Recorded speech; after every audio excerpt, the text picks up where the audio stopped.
everyone, it's me, Dr. Whimsy. How are you doing? This is a video I decided to do to help anyone who wants to live a good life, stay healthy, and hopefully extend your life. We want people to be healthy, happy, and we want people to live long lives free of disease. And so I decided to do a video about 9 simple things that you can do that will save you money. They're actually associated. Actually, we can go ahead and say 10 because off the top of my head, I can think of a 10th thing. So 10 things that you can do that are saving money and they're improving your health. And these are frugal actions that are associated with long life, longevity. And the first on the list is smaller portions. This is something that's definitely going to save you money. If you are buying so much food that you're tossing it in the trash, then you're actually spending money on stuff that gets wasted.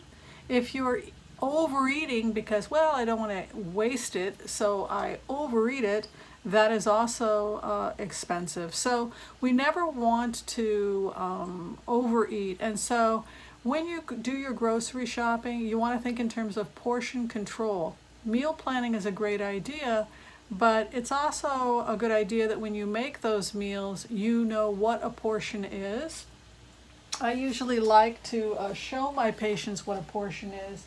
It's basically a deck of cards. A deck of cards, 4 to 6 ounces. There's no restrictions on vegetables. So if someone says they're starving, you say, great, have another plate of broccoli. So smaller portions and meal planning so that you're not going to be overbuying and you're not going to be wasting. If you say, well, doctor, I freeze it, I suppose that's okay, but a lot of the time we all know the truth. It gets frozen, it gets forgotten. So the better thing is not to have a lot of leftovers, and the best way to do that is portion control and meal planning, and to basically know how much beforehand you need to buy before you make those meals. That's going to dramatically be cost effective and good for your health. You're not going to be overeating and you're not going to be overspending. The second thing that is cost effective that improves health and is associated with longevity is to make things from scratch. I first found out about this from Katharine Hepburn, the actress who was up and running around into her, I think it was her 90s. But she refused to go to restaurants. Refused to go to restaurants because she said that they were way too expensive and she didn't know what they were putting in the food, and she was horrified by what she saw, and she said that she would rather people come to her house and she would make them a meal. And so again, she was able to control for portions, and she was also, because she made it from scratch, she knew what was going in to the products. Pre-packaged, pre-prepared stuff often will contain chemicals that we don't need to be ingesting. So if you make things that are minimally processed, just take a vegetable, chop it up, put a little lemon juice on it, you'll be all right.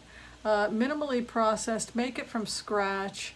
You're going to be doing a lot to improve your health, and you're going to be doing a lot to save your wallet as well. Third thing on the list is to brown bag it.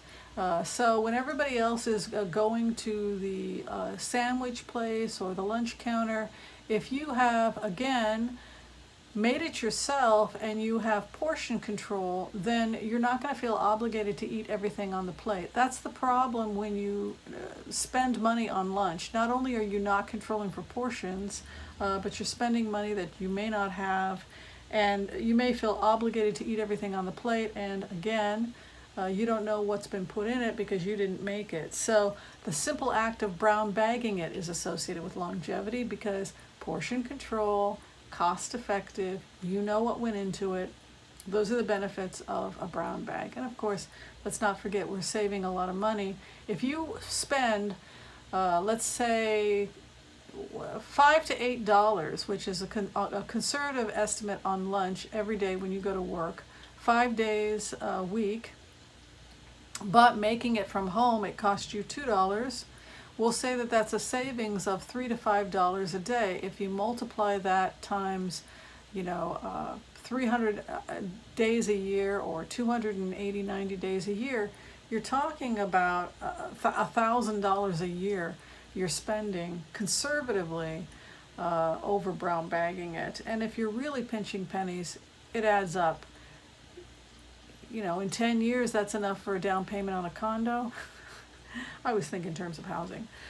So the simple act of brown bagging it, really over time, Dave Ramsey talks about investing in mutual funds, index funds. I think that's another way to look at it. If you're putting $1,000 towards your retirement over a 20-year period, $1,000 a year, that's $20,000 with compounded interest. You're talking about a pretty penny just because you were the person who decided to brown bag it.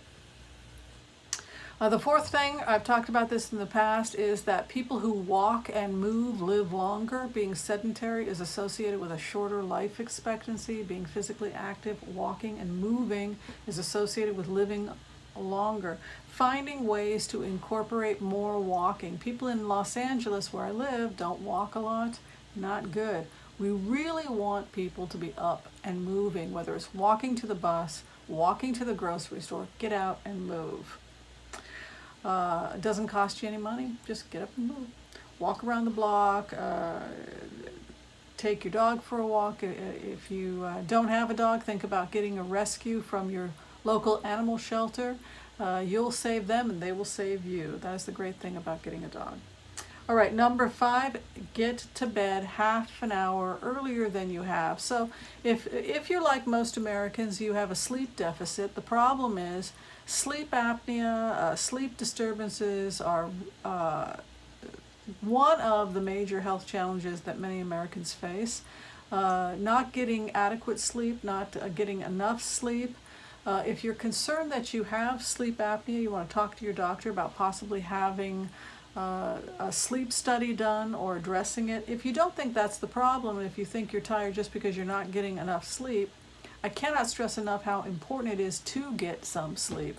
And that's because when we look at longevity studies, people who get a good night's sleep, that 8 hours every night, are going to be living longer than, say, somebody who stresses and only sleeps 5 to 6 hours. So you want to live a long and healthy life, get 8 hours a night, and that means starting with getting to bed half an hour early. If you usually get to bed at 11 p.m., try getting to bed at 10:30. If you usually get to bed at 10:30, start getting to bed at 10. They say, I heard a story in medical school about angels. If you get to bed at 10 p.m., 2 angels come and kiss you on the cheeks. If you get to bed at 11, 1 angel comes and kisses you on the cheek. And if you get to bed at midnight, the angels don't come. So interpret that as you will. All right, okay, number 6, give people hugs as often as you can. Good physical contact. Hugging is free. And we know that people who hug and have positive relationships with others, affection, it's good for the heart, and it seems to reduce stress fairly quickly if it's a good hug. So make sure and get some good positive touch and hugging in as often as you can. That is definitely a prescription.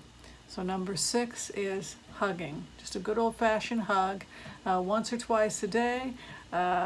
You can announce to your family that you've become a hugger and that you're doing it because it's good for your health. Okay.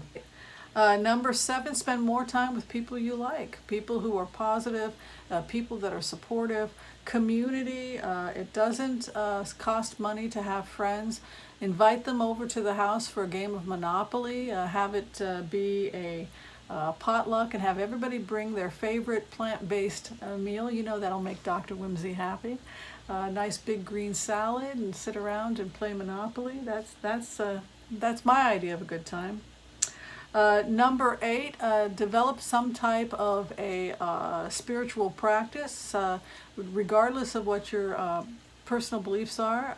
A spiritual practice is actually associated with longevity. That is because people who pray together stay together, and it can be very emotionally supportive as well, whether it's a community of faith or a community where you get together and meditate. But this idea of a spiritual community is number 8. Number 9, avoiding drugs and alcohol, and that includes cigarettes. You'll save money because you won't be buying drugs and alcohol.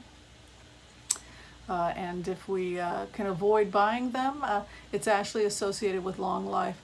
Cigarette smoking, when we look at data on longevity, is top of the list, one of the most dangerous things we can do if we're wanting to extend our lives. So avoiding drugs and alcohol absolutely is number 9. And number 10, don't stress the small stuff, and everything is small stuff, they say. Again, when we're looking at longevity studies, we see that the people who live the longest are people who simply do your best, do the best you can, and let it go. Forgive yourself, be gentle with yourself, and be gentle with other people. He's not perfect, and neither are you. I'm not perfect, and neither. You know, people are people. The more we forgive ourselves, the more come on, forgive, relax, don't be so hard on yourself. The more we are like that towards ourselves, the more we can laugh at ourselves and not be so hard on ourselves, the more forgiving we can be of other people. The more we show ourselves grace, the more grace we can show other people. We're all in it together, and hopefully we can be forgiving. So these are 10 things you can do that don't cost you money, save you money, and are associated with living a longer, healthier, and happier life. All right, my name is Dr. Whimsy Anderson. If you would like to make a telemedicine appointment with me, if you can't get out to Los Angeles but you need a health coach, one who is focused mostly on a plant-based diet, healthy from 40, 50, 60 and beyond, that is the area I work on.